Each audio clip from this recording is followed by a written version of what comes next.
Hey everyone, welcome back. We'll wait a few to let everyone settle back in.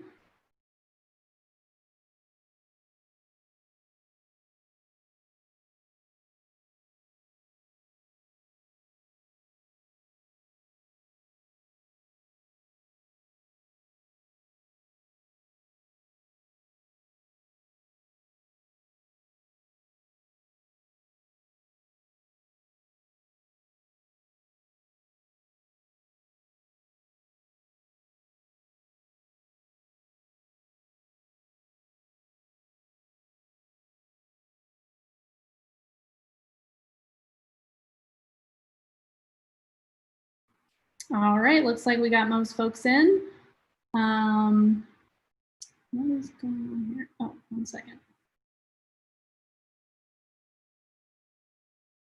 All right, so we are going to transition from the breakout rooms back to the lightning talks, and these are our last two lightning talks for the event. It is Kat with a K and Michael. So Kat is a senior UX researcher at Fitbit.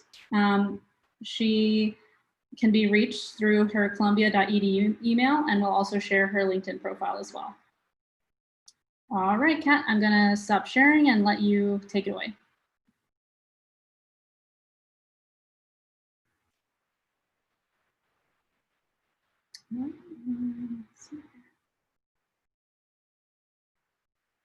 Sorry, I've gotten lost in my dual screen menagerie.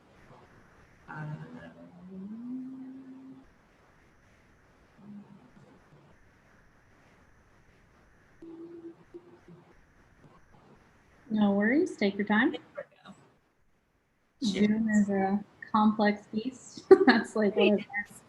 All right. Yeah, all right, there we go. So thank you all for being here today. And so, like Francis just mentioned, my name is Kat, and I'm a senior UX researcher. And so, just to kind of start off, what is UX research? And so really my job is to talk to users to understand what their needs, attitudes, and behaviors are, and then to use these insights to help inform product and decision. And so the goal of UX research is to essentially work with teams to make things that provide value and are easy to use. Now, the thing is, does this always happen? Not really. I think we've all experienced products that aren't accessible, and sometimes they're not only frustrating, but they feel limiting. And so that's sort of where the idea of inclusive design and inclusive research comes in. And that's what I'll be talking about today.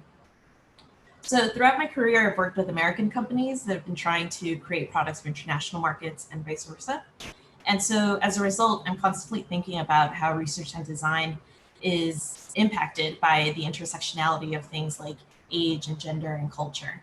And I think particularly with this group today, we are so much often at that intersection that I feel it's probably something that y'all hear about as well and think about as well. And so today I'd like to share some tips that can really sort of empower anyone, regardless of where you are on your team, whether it's marketing, PM, engineer, customer service, to sort of think of ways where you can try to add more inclusivity into the products of your job, or feel empowered to be able to speak to others to do so. And so let's sort of start at the beginning, which is identifying what are the research needs, or essentially what are the things that we need to talk to users about. And so throughout the production cycle, that's probably where you'll be speaking to them. And when you're thinking about this, it's important to narrow down and really understand what you want to know, what these conversations should look like. And this essentially is to help you make sure that you're not missing any blind spots. So 3 questions to ask yourself at this stage is, what do you want to know? What do you already know? And what do you hope to do with this information? And by writing this out and keeping it handy, you really will be able to sort of get a stronger idea of who you want to speak to and identify potential edge cases that it may not have occurred to you before. And at the same time, it helps you make sure that you're keeping within the scope of your work and projects. So now that you've identified a research question, this is the point in which you kind of think about what types of users, what type of people do we want to talk to about our products. And at this point, it's not thinking about your everyday consumer, which inherently might have some bias, but really thinking about who are at the margins. And so there's, the photography exercise called the 12 picture process. And in it, you stand in one spot, and instead of taking a picture of what's in front of you, you're taking a picture of what's above, below, or to your sides. And the reason for that is it's because it asks you to go beyond what's easy. beyond what's just right in front of you as a solution. And so the idea is to really apply that philosophy here. When you're looking at analytics, what are the edge cases? What do you're looking at, not necessarily the patterns, but about the outliers in the situation. And that really can help provide some powerful impacts. You know, when we think about icons or that are used on apps or websites, sure, they're visually appealing, but they also make things usable for people who speak different languages or who might have trouble reading small font, or maybe, you know, just might have trouble reading in general. And so the impact can be felt really throughout the entire process. So asking the right questions. So at this point, you know, you might have an idea, okay, we want to speak to a lot of different types of users, a lot of broad audience, but really then you need to think about the questions themselves. So here's a survey question that was sent out to women who identified as lesbian or gay. And there's a problem with this question, and, you know, quick 5-second quiz. Can you identify what it is? If you can't, that's okay. The company didn't either until they ended up getting called out on it, and then they actually had to send a new survey out and apologize for the misstep. So what's the answer? Many respondents actually either sometimes or exclusively wore shoes that were in the men's section. And so they weren't sure whether they should put down their shoe size in women's or men's. So what's the takeaway?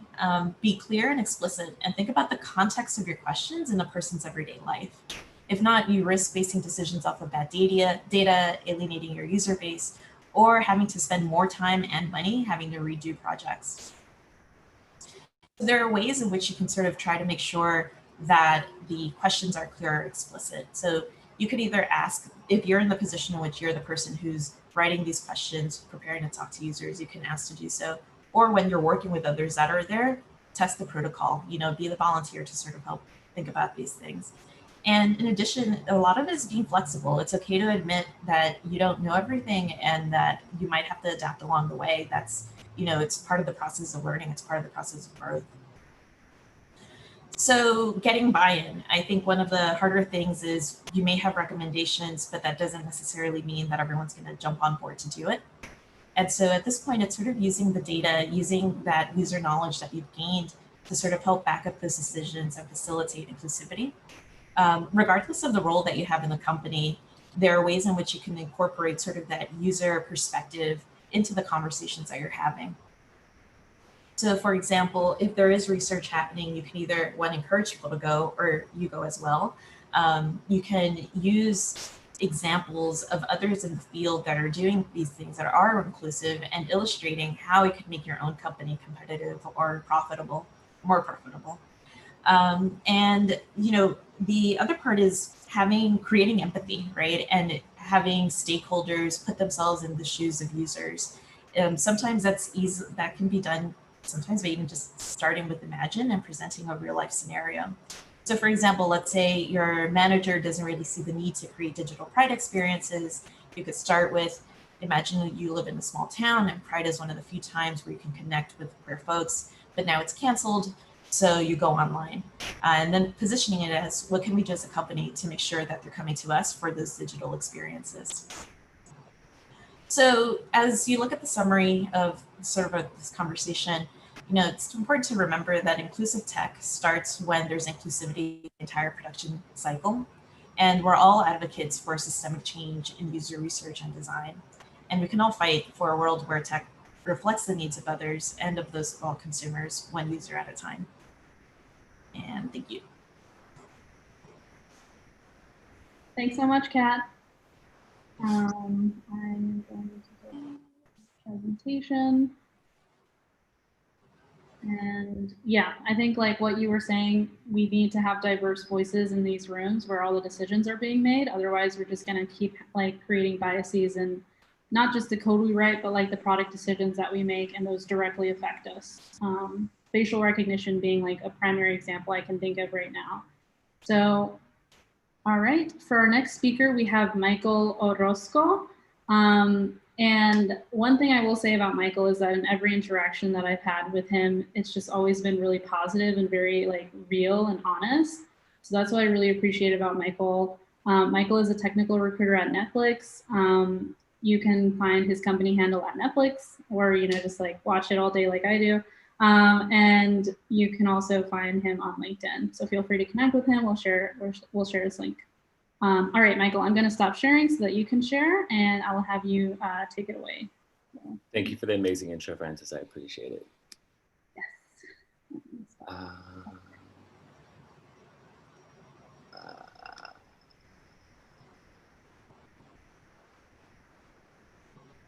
1 minute. Perfect. Can you see my screen? Actually, I don't want to see like the back of my screen.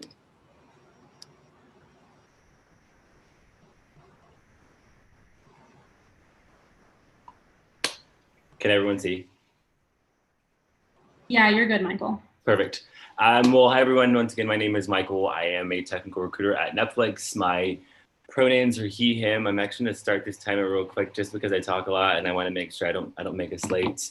But I work at Netflix. It's actually my 3-year anniversary tomorrow, so I'm pretty proud to have been at Netflix for 3 years.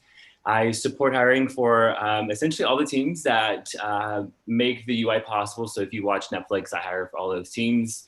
I hire for our adaptive streaming technologies teams, the platform teams, and the player teams that power the UI. I also hire for all of our UI teams, all of the UIs that are maybe TV apps, web apps, mobile apps, but I also hire for all of the teams that are building all the apps that our content creators are using. So I get to have a pretty cool impact at Netflix. Before Netflix, I was at Uber for about 1.5 years. And then before then, I was at a small recruiting agency called Tech Systems. Before then, I was in college. I graduated in 2015. I went to University of the Pacific. I'm born and raised in Stockton. I went to university there. And then I got out as soon as I could and moved to San Francisco, which is where I'm at now. And so let's hop in. Our topic, Kat and I's topic with a K, was moving forward in the workplace. So kind of just wanted to share a couple of these aspects about my identity. I have been the youngest person on a team for a majority of my career. I'm 26. I'm queer. I'm also the only queer person on my team today. My family is low income. I'm the first person in my family. I have 6 siblings to go to a 4-year university and graduate and move out of our hometown. I've felt that the last 5 years in the industry, I felt like I hadn't fit in with certain crowds. I'm brown, so those are just aspects of my identity. Everything that I just mentioned, I am extremely proud of today. I'm loud and proud. I wasn't always before, and that is my advice. So I think you should turn aspects of your identity that essentially holds you back into aspects of your identity to really going to move you forward, inside and outside of work. I definitely let the fact that I'm gay and I'm Latinx out and loud at work. It's just a big part of me. I've suppressed it for so long that I won't ever do it again. And so a couple of things that I just want to share with you is just the impact of ERG involvement and how that's helped me grow as a professional, as a person, but also how it makes me a stronger recruiter. And I also want to say why it's important to have a growth mindset in the workplace, and specifically a company like Netflix. And just for a fun fact, that's one of my best friends right there. We met on a shuttle at Netflix. So ERG involvement and impact. Our ERG at Netflix for Latinx is also called Somos, similar to Splunk, it seems. My ERG journey really started off as just a member. I joined when I was at Uber. I joined their Pride group, and when it came to Netflix, I really wanted to build a community right away, and so I joined their Pride ERG.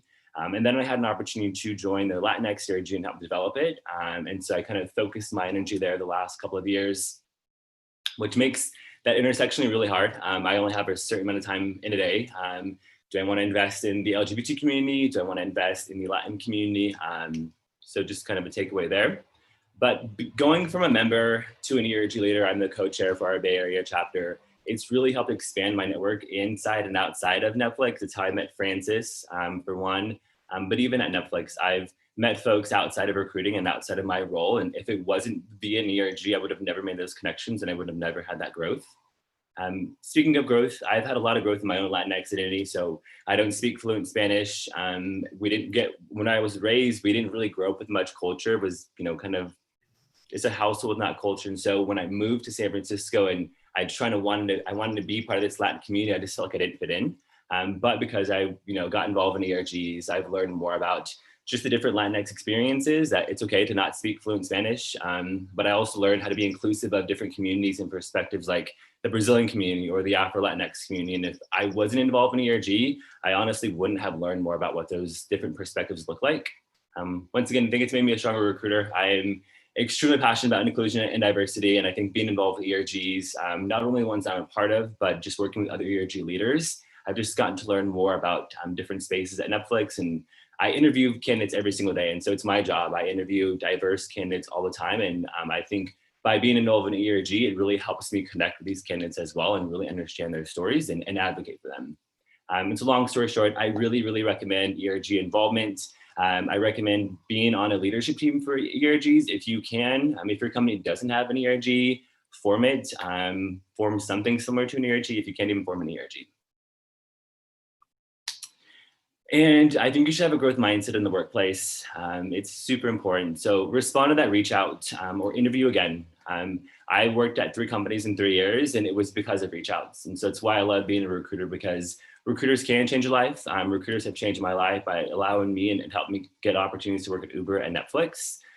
Also, just kind of a fun fact that I like to share is I interviewed at Netflix twice. The first time they passed on me. The second time I was a little scared to interview, but I was like, hey, might as well. And that really changed my life.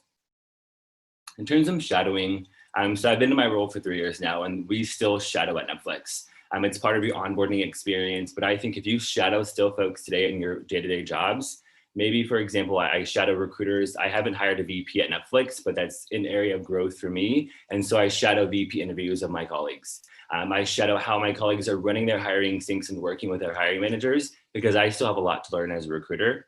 So I recommend shadowing if you can. Shadow managers, other folks in your group as well.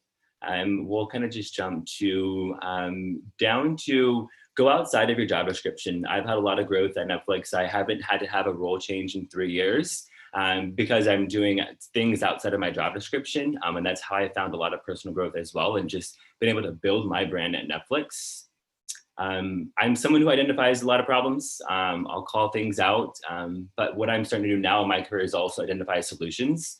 And I think leadership has really appreciated that I both identify problems and solutions. Feedback is very important. Netflix is a very feedback-oriented company.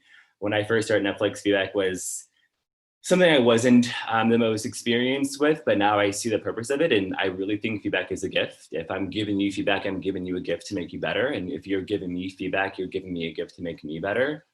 And mentors are important, whether they're formal mentors or informal mentors. For example, there is a Latina leader at Netflix on the recruiting team, and her and I work really, really closely together. And it essentially turned into a mentorship. But me, it was just, I wanted to work with a leader that was similar to me in terms of one of my identities. And so at the end of the day, I think you should keep impact top of mind for you, for your career, for the communities you're trying to impact, and also just for your personal and professional growth. And to kind of wrap it up, I think you should be loud and proud and be an owner of your career. Thank you. Thank you, Michael. Feel free to share some love for Michael. Everyone can unmute now. And we're actually going to segue into group reflection and closing thoughts after we take a fun group photo and also give away raffle prizes. Hooray!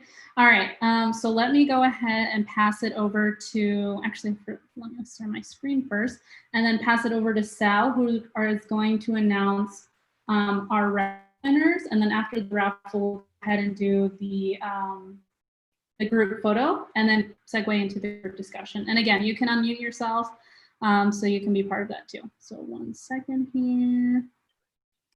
All right, can you see my screen here? Yes, okay. So Sal, do you want to go ahead and announce the 3 lucky winners of the Me Too Solidarity shirts for Pride Month? Yeah, thanks, Francis.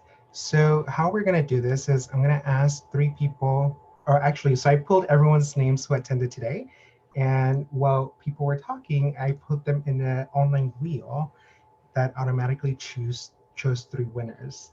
And so if these 3 people can stay behind, and we'll work out the logistics on how to do this.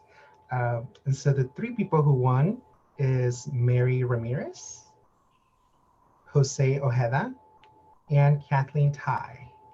And so I see you're all still online, so if you can stay a couple minutes afterwards, and that way you can get the information. All right. Mary, Jose, Kathleen, do you want to say any words? Thank you. Yeah, so the way it'll work is you'll be able to choose from any of these shirts, and we just need to get your information so we can go ahead and ship it to you. Hooray! Yay, thank you. Awesome. Yeah.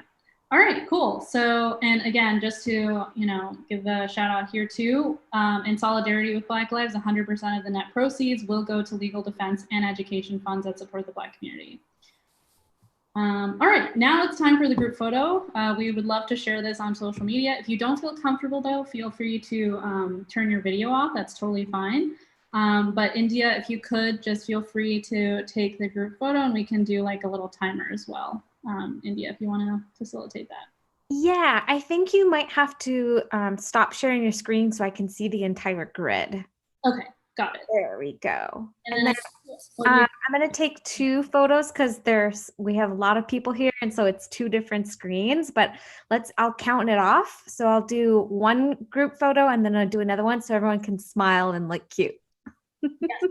And feel free to unmute yourselves and make some noise if you want. But yeah, if you don't want to be in the social media, please turn your video off. But otherwise, yeah, India, you'll do the timer for the faces. Awesome. So big smiles. 3, 2, 1. Smile. Happy. Cool. Okay, I'm gonna do one more. This can be like a weird one, right? Ready? Oh, I see people's pets. This is awesome. 1, 2, 3. Super cute. Love it. Group photo, check. Yay! All right. So now we are going to segue into group reflection and closing thoughts. If you want to share a comment, any closing thoughts you have, reflections, or ask a question to any of the speakers, just let us know by unmuting yourself, or if you don't feel comfortable doing that, use the chat box. And we're actually already at time, so if you need to, you can also, leave as well, but this is going to be kind of that time to close it out, and just be respectful when taking up space and allow space for others to chime in as well. Anyone want to start? Feel free to unmute yourself and yeah, go from there. Question for Michael. Hi, I'm Adolfo. I met you one time at Techqueria. My partner is Sal. But my question for you is, how do you become a recruiter? Like, the more you talk about it, the more you're talking about, like, you're really bringing like actual accessibility. You're really like working in inclusivity in tech. I think I would do great at that, and I would love to do that. How do you get into it? There's like a long answer and a short answer. I remember you, by the way. Good to see you. I started off at an agency. I think there's 2 ways to really get into recruiting. Start at an agency, work your way up into an in-house company, or you could start off as a recruiting coordinator at a company and get into a company as a recruiter. I only say that because from my experience, those are really the 2 potential ways to get into recruiting, either by starting at an agency or starting maybe in a different role within talent and then moving into a recruiter role. So those are 2 areas that I would recommend looking into. Thank you so much. Mm-hmm. Yes, again, feel free to unmute yourselves if you have any questions, closing thoughts, reflections, or just, tokens of appreciation for all the lovely speakers we had. I have a question. Ulysses, where did you get that bomb-ass shirt? Because I've been staring at it this whole presentation. The Wish app from a few years ago. So, and it works well. I love asymmetrical things, Yeah. clearly, by Yeah. my graphic shirt. Haven't been in a minute, though. Y'all will catch it on your way home. So, I know I'm a volunteer, but I just want to say it's so amazing being part of group conversations and listening to all of the different speakers talk about their intersectionality. I always thought I was kind of alone in that, but being queer, being a person from Mexico and being bilingual and biracial and being around my people, like just fills my cup, even if it's virtual. So thank you so much, everyone. This was so rich and like juicy. It's awesome. I'm gonna, Yeah, I'm gonna plus. Ooh, Oh, sorry. Go ahead. No, No, go Michael, ahead. go ahead. Are you sure? I will. You go first. You go first. I I think we're promise. having the same thought. I think that's what's happening. I was gonna say India +1. I like keep. It's such a weird thought to come to these events and hear how so many people who are the most inclusive making often feel like excluded or like they don't belong. And so I'm just trying to figure out like how do we all, take it to the next level and continue to build belonging. But I feel like that's going to be another event. So thank you all for sharing. Yeah, right? Why do we all feel this way? We all feel this way. It's interesting. Yeah. I echo that too. It's very enlightening, and it's very like to hear all these speakers and it's just yeah, I'm tearing up, but it's thank you. And special shout out to a lot of folks here because yes, it is Pride Month, and Pride Month Pride Month was repurposed for a very good cause this month. And a lot of us hold these queer, Latinx, Afro-Latinx, Black, trans identities, and we do 80% of the D&I work at our company, even if white people are in those spots. I don't make the rules. It's unfortunately the way it is right now. So like just saying, I see everyone here. Thank you for your work. It has been exhausting, and know that slowly people's minds are changing and there are people who are finally waking up. So hopefully our lives get easier. Alexa's like huge +1 to that. Like I've always done ERG work like at every company I've worked for, but I just don't see that actually transforming to like, recognition and promotion. So that's like the next step I want to see, honestly, like from companies, because so many people of color are obviously like heading these ERGs, and I want them to like get that recognition for doing that extra D&I work like outside of their full-time jobs for these companies, because it is increasing revenue for these companies, whether they want to like realize that or not. So that's what I want to see like next. So, like, Next group event. I want to +1 everything everyone just mentioned. It's kind of ironic that this happened. This event happened this week. I had an intense conversation with some folks from my team earlier this week about just kind of the intersecting of like the queer identity and the Latinx identity. I feel like a lot of companies today focus on diversity that you can see, like race and gender, which is important. It's still important to focus on it, but I do think companies should make sure they're investing into other aspects of identity that you can't see, like veterans, like the able community, like the LGBT community. So I'll +1. Question, is there a Slack channel that's like for queer and Latinx folks in Techqueria? We do have the LGBTQIA channel, but I think that's pretty much it. Yeah. Well, I'll look at that channel. I didn't know that existed. Cool. Okay. It tends to get pretty slowed down. Every now and then you see like bloops. So it's always good to see people talking in there.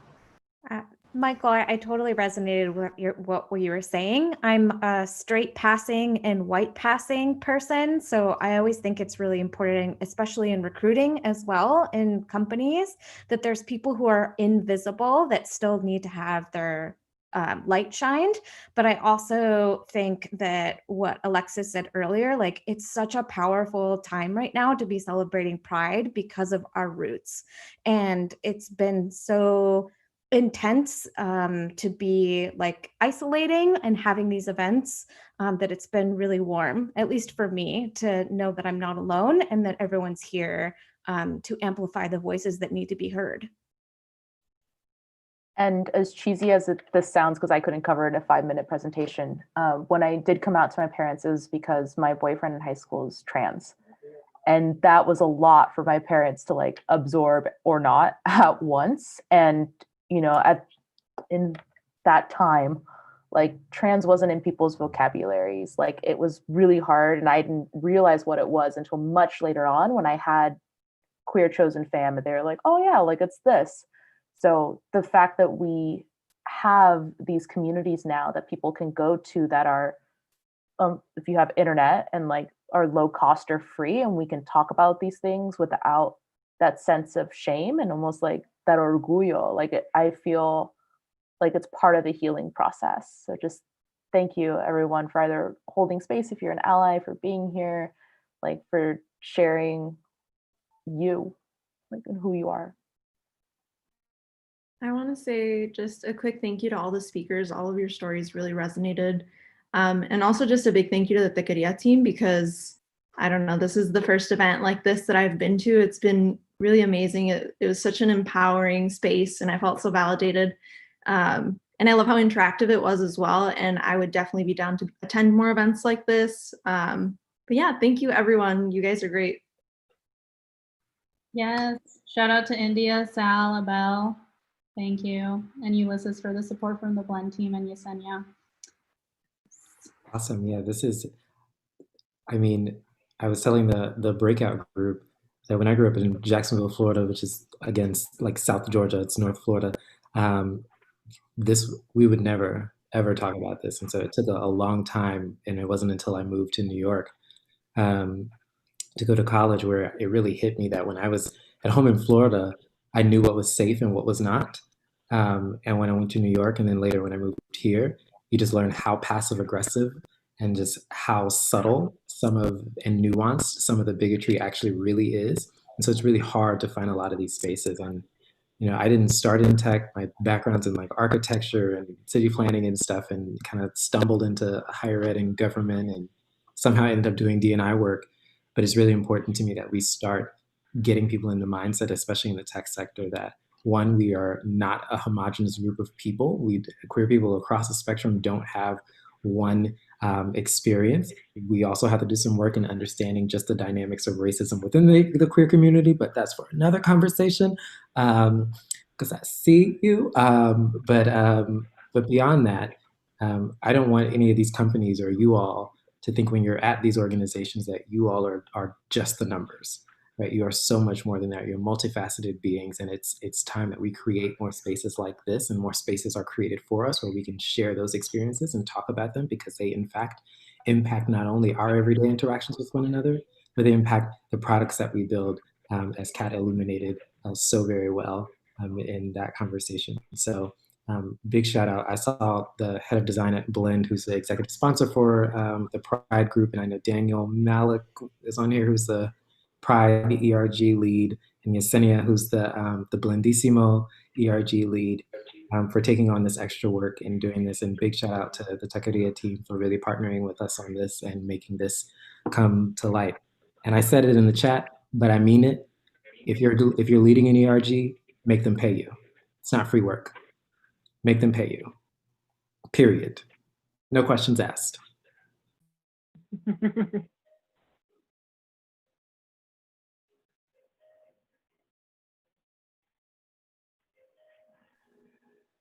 Any other closing thoughts, remarks, comments, appreciation, reflections?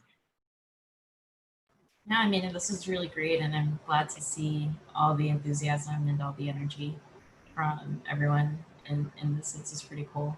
I'll put a plug-in out there for myself. I've been thinking a lot about the talk that I gave, and I've been thinking about expanding this in somehow. So if anyone is interested in sort of talking or giving some feedback on it, I would love to connect and sort of learn more about what you liked about it or what you didn't like about it.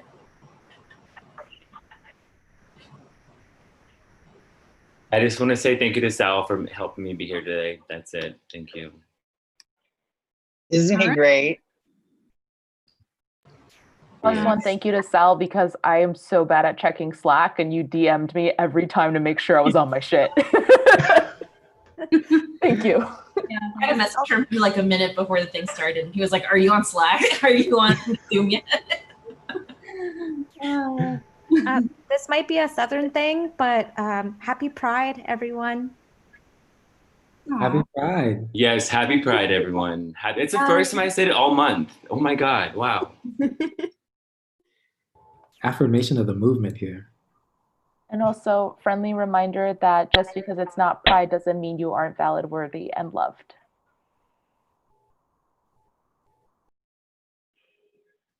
I think that's a great way to end it. So everyone, thank you so much for coming in. Really appreciate it. Feel free to check out our upcoming events at events.techqueria.org. Email us at hola@techqueria.org with any questions, comments, or concerns related to the event. And yes, feel free to check out Blend's upcoming opportunities at blend.com/careers. Thank you so much, and happy Pride Month again. Cheers. If you want to raffle prize, please stay for a little bit, but otherwise, yeah, you're free to go. Have a lovely weekend. Thank you. Thanks, Ciao. everybody. Bye, everyone. Ciao.